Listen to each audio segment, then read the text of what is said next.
It's time for another round of grab bag questions. We record all these questions on one day and then we send them out over the course of many different days. So last time everybody complained that they were seeing the same red polo shirt for like 30 or 40 days in a row. So I actually brought a bunch of different shirts. And we'll just sprinkle it up and mix it up a little bit. So you get a little more variety in your shirts. So let's start with the first question from Deepesh in New York. Deepesh asks, what impact do site load times have on Google rankings?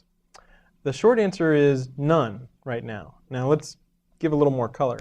Of course, if a site takes so long to load that we can't even fetch it, Googlebot can't get a copy of it, then that will have an effect on your rankings because your site is essentially timing out.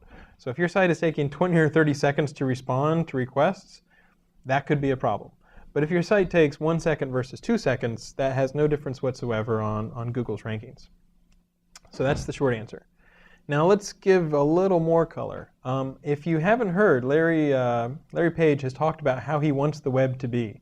He wants the web to be really fast, almost as fast as a magazine. Like as soon as you can turn the page, you're ready for the next page. And so Chrome was built with that philosophy. You know, we want to make the web really fast, make it a really good experience. So currently, site load times have no effect on Google's rankings. You know, what might happen in the future, I don't know. I could certainly imagine Google saying, well, we'd like the web to be faster. What can we do to encourage people to make their sites faster? And how can we try to get the word out that if your site is faster, people will be happier and they're more likely to come back to your site or to use your site more often? We've seen that on our own site.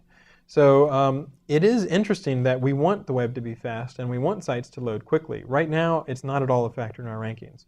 For the future, who knows what might be involved. Personally, I think it's a great idea if you can look at some of the ways to make your site a little faster. So for example, don't include 40 different JavaScript files. You can compact those all down into one JavaScript or one CSS file. You know, don't include huge images when your image size is only set to something tiny.